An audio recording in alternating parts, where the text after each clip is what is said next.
I'm Sonny G. Okosun, your host on the program. Let's get started by looking at some of the trending political stories that I would like to share with you.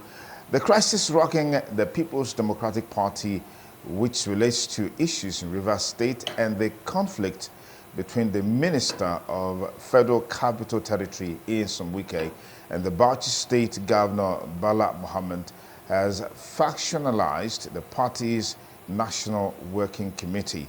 Since taking over after Senator Iyorchia Ayu was removed by a court, the party's factional acting national chairman, Umar Damagum, had faced mounting criticisms within the party, leading to calls for his resignation. The crisis escalated when Damagum and other NWC members in support of Wike secured approval for the controversial PDP congresses in Rivers State and postponed the National Executive Committee meeting from September 26th to October 24th.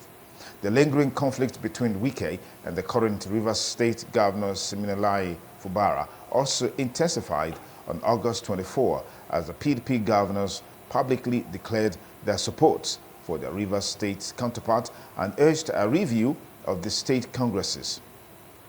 Ologbonagba and Ajibade SAN had been heading the NWC group that consistently opposes Damagum's efforts to hand over control of the PDP to Wike, especially regarding issues in Rivers State.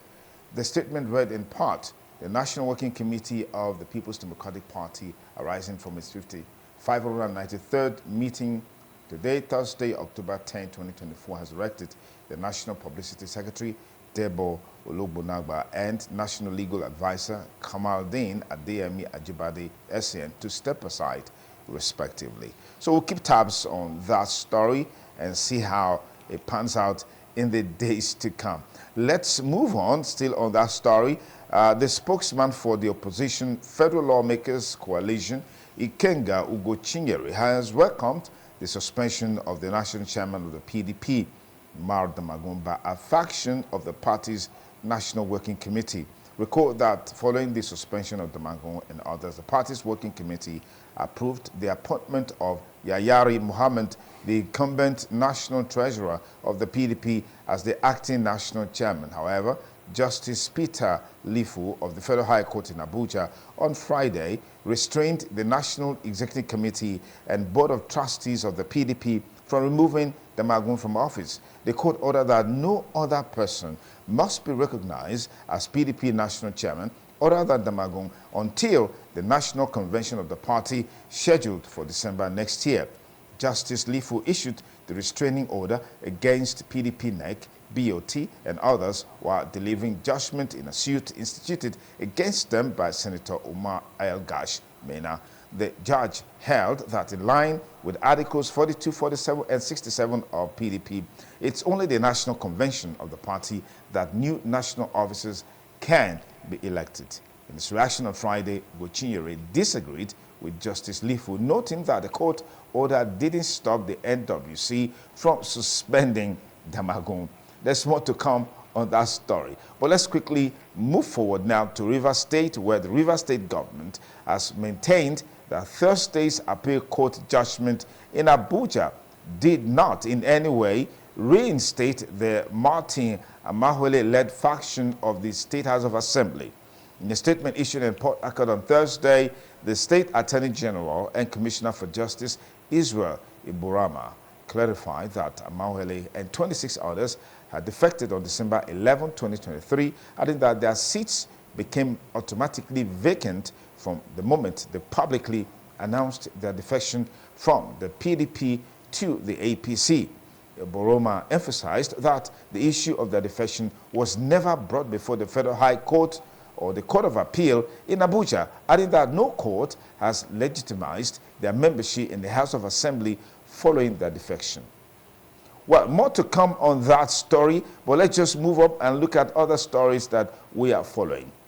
The Federal High Court sitting in Abuja on Tuesday affirmed Mr. Julius Saburi as the national chairman of the Labour Party LP.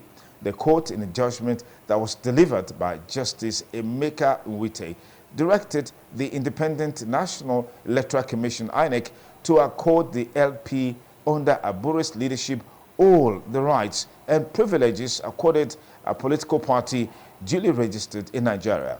The Federal High Court sitting in Abuja affirmed Mr. Abure as the national chairman of the Labour Party LP. The court in the judgment that was delivered by Justice Emeka Nwite. Okay, so this is the situation with Labour Party. And now let's come to Edo State, where the Independent National Electoral Commission, INEC, has said it is ready to facilitate the inspection of materials used in the Edo State governorship election. INEC stated that this as it debunked the allegations that some of the bimodal voter accreditation system machines and voters registers were smuggled into its office by members of the PDP and the state. The resident electoral commissioner of the state, Anogbon Onuoha, in a statement on Friday, described the allegation as baseless, saying it could not be substantiated. Recall that the All Progressives Congress had alleged that PDP smuggled some beavers and voter registered to the INEC office to rig the September 21 governorship election in the state. However, Onuoha said, following a comprehensive review of the allegations, it has been determined that the allegations are baseless, unsubstantiated, and entirely without merit. INEC maintains a steadfast commitment to upholding the integrity of the electoral process, and at no time were the beavers, machines, or voters' registers compromised or unlawfully accessed by any political party or external entity. End of quote. Onuoha said INEC would not tolerate any form of malpractice or manipulation, stating that the integrity of all electoral materials remains fully intact. We'll be looking more into expectations on the tribunal, on the Edo State governorship election in the course of this program. And that's where we take a break from the stories trending on the political scene across the country on the program Politics Today.